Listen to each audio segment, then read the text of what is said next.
Assalamualaikum warahmatullahi wabarakatuh. Selamat pagi, selamat mendengarkan, dan selamat pula mengerjakan puasa. Moga-moga amal kita diterima Tuhan. Mari ini masih sambungan dari soal-soal tasawuf yang akan kita uraikan ala kadarnya. Sebagaimana diketahui, manusia itu apabila dia telah memakai pikiran dan akalnya dengan baik, itu namanya dia telah mendapat nur, mendapat cahaya. Akal dan pikiran itulah kekayaan yang utama pada manusia. Dengan akal dan pikiran itu pula lah dia menerawang, mencari Tuhan di dalam alam yang dijadikan oleh Tuhan. Sampai bertemu. Nah, disinilah dikatakan. Nur itu ialah nur ilahi. Yang dijadikan oleh Allah Ta'ala. Ditiupkan nur itu pada hambanya. Dan dengan nur itu pula dia bisa menemui Tuhan. Dan mendapat rahasia ketuhanan. Sebagaimana saudara tahu, kita mempunyai basar, penglihatan. Basar saja mungkin penglihatan mata. Tetapi ada yang lebih dalam dari basar. Basirah. Antum bima fi anfusikum basirah. Kata Tuhan dalam Quran. Kamu dapat melihat apa yang terkandung dalam dirimu. Jadi kalau sekiranya melihat di sini diartikan basar saja. Apa yang terkandung dalam diri kita tidak kelihatan oleh mata kita. Perut kita, jantung kita, tulang punggung kita, berapa banyaknya? Itu dalam diri semua. Tetapi Tuhan Allah mengatakan, engkau dapat melihatnya. Dengan apa? Dengan basirah. Yaitu perpaduan pikiran dengan akal. Itu sebabnya maka dalam agama kita disuruh selalu menggunakan akal. Dianjurkan selalu pakai akalmu, pakai pikiranmu. Maka bertemulah ayat-ayat Tuhan menerangkan keutamaan manusia karena kesanggupannya memakai pikirannya. Misalnya ayat 191 dari surat Ali Imran. Wa yatafakkaruna fi khalqis samawati wal ard. Dan mereka itu memikirkan tentang kejadian semua langit dan bumi. Ini dipikirkan. Sebagaimana dahulu juga sudah kita katakan pada pengajian-pengajian yang sudah-sudah. Kita berdiri ke tepi pantai, melihat ombak berdebur, melihat kapal belayar, melihat angin berembus, mendengarkan bunyinya ombak itu ketika dia memecahkan diri ke tepi pantai. Dengan aktif pandangan kita, mata kita, dan pendengaran kuping kita melihat. Lama-lama palihan itu bertambah mendalam sehingga mata itu kadang-kadang tidak melihat lagi. Lebih dalam dari mata yang melihat. Rabbana ma khalaqta hadza batila. Sini keputusan. Ya Tuhanku, semua ini tidak ada yang engkau jadikan dengan sia-sia. Ini konklusi. Ini khulasah.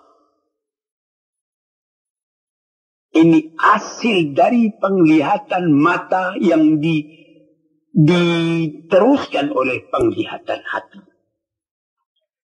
Banyak ayat-ayat seperti itu di dalam Al-Quran. Awalam yatafakkaru fi anfusihim ma khalaqallahu as-samawati wal arda wa ma bainahuma illa bil haqq.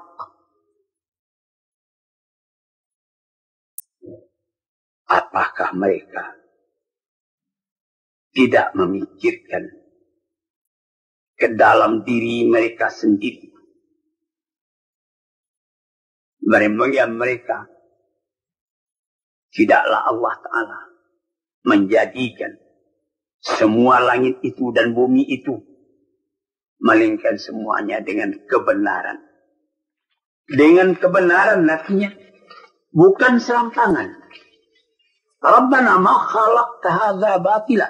Ya Tuhanku, tidaklah Engkau jadikan semuanya ini dengan sia-sia. Kalau sekiranya ini pikiran kita,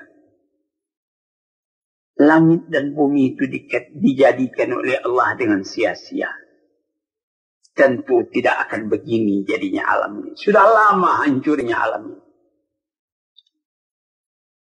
Nah, ini dipikirkan. Setiap pagi matahari terbit dan bisa dihitung. Lita'lamu adada sinina wal hisab. Sampai kita tahu berapa bilangan tahun, berapa bilangan hisab. Dapat ditentukan pada waktu sembahyang misalnya. Sekarang tanggal beberapa Juli, 13 Juli. Bulan puasa. Sama dengan 11 Ramadan.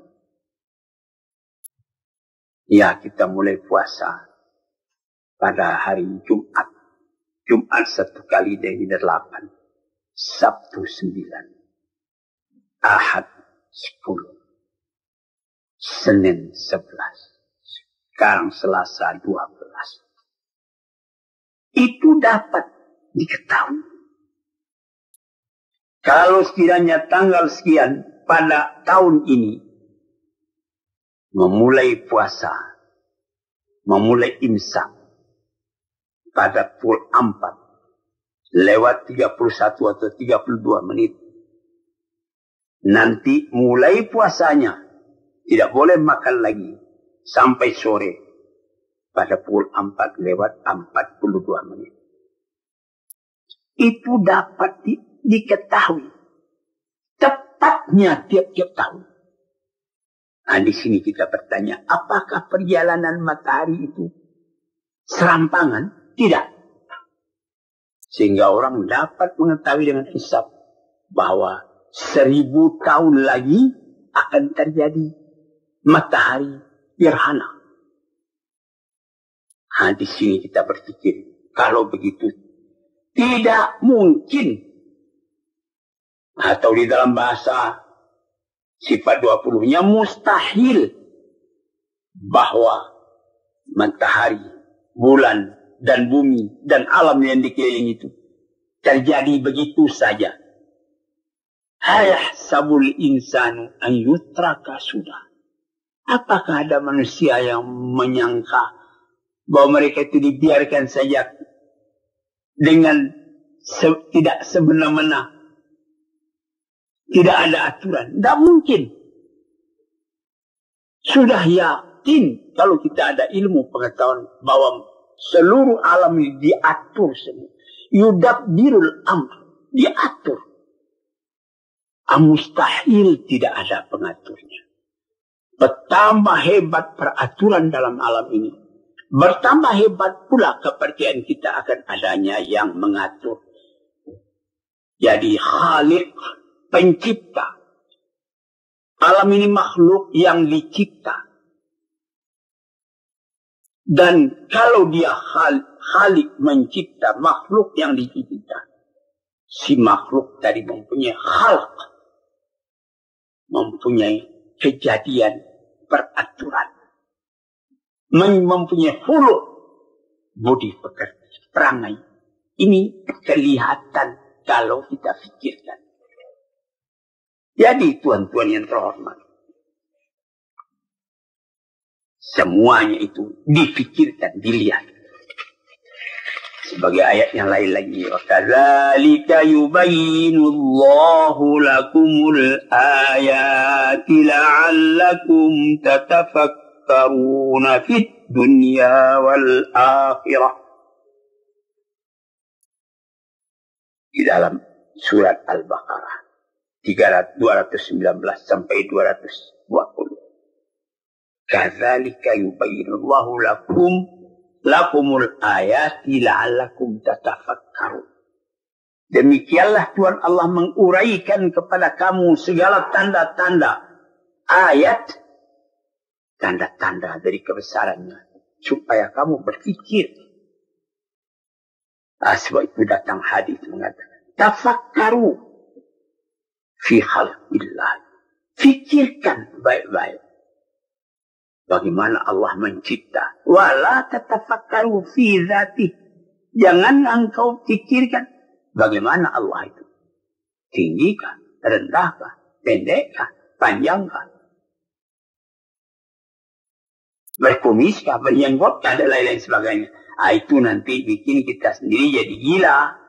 Fatuhliku wala tatafakkaru fi dzati fatuhliku. Jangan kamu pikirkan zat Allah, nanti engkau binasa sendiri.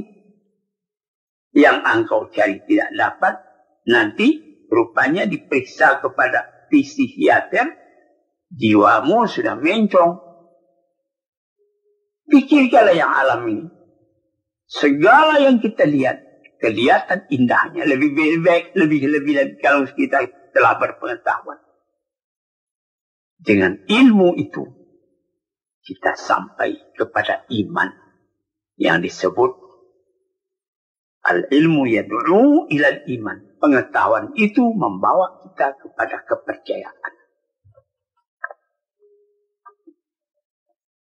Jadi dengan demikian kita memikirkan bahwa sungguhnya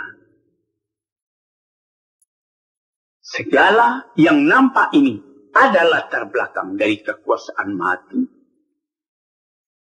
Kalau sekiranya ini sudah didalamkan, inilah yang bernama nur.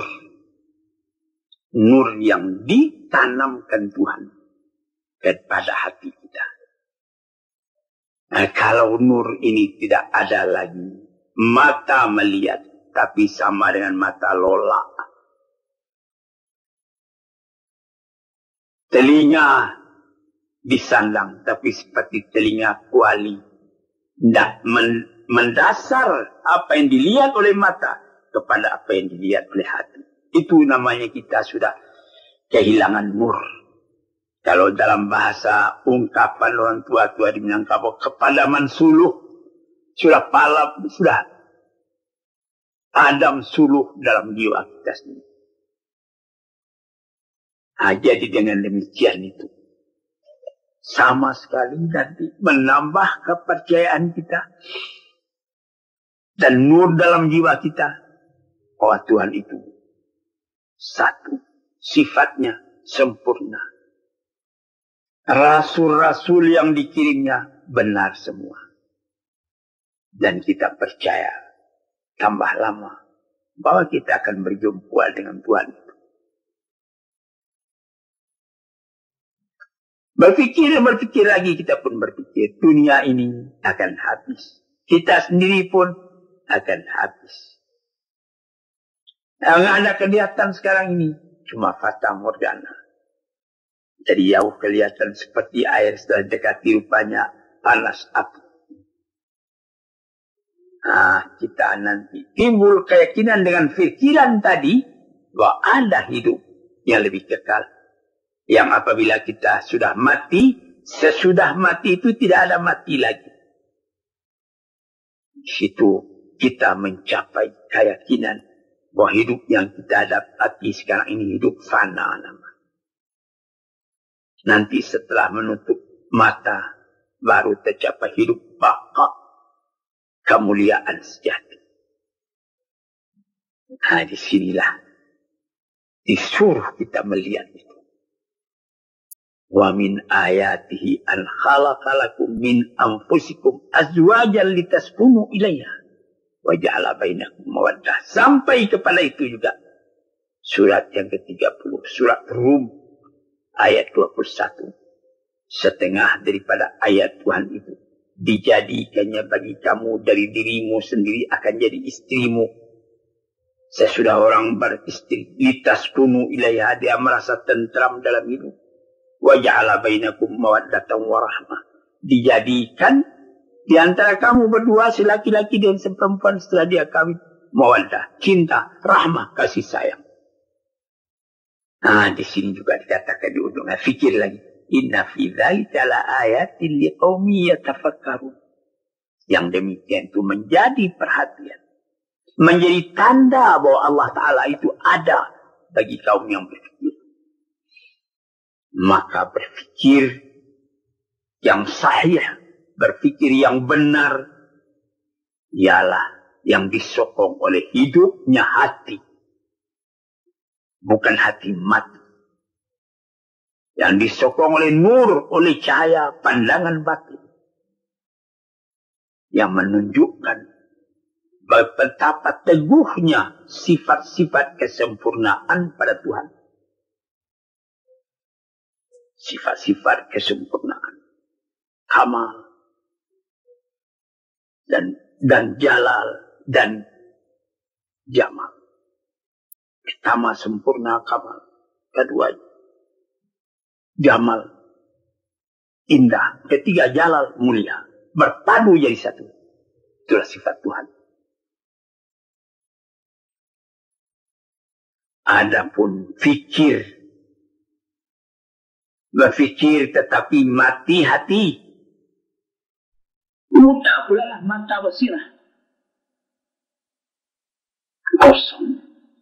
Inilah yang kita takuti. Kita hidup tetapi mati hati. Hendaknya walaupun kita sudah mati nanti, hidupnya pikiran itu terasa oleh orang kita tinggalkan.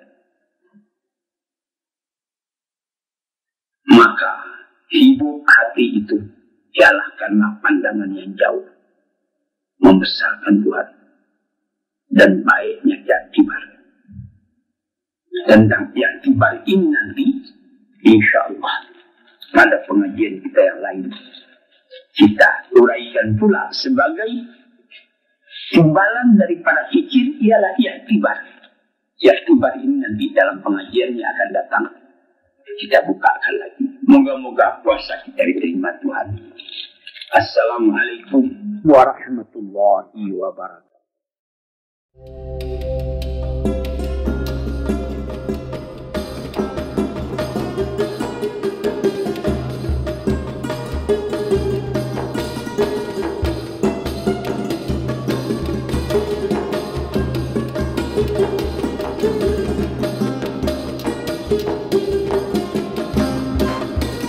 you.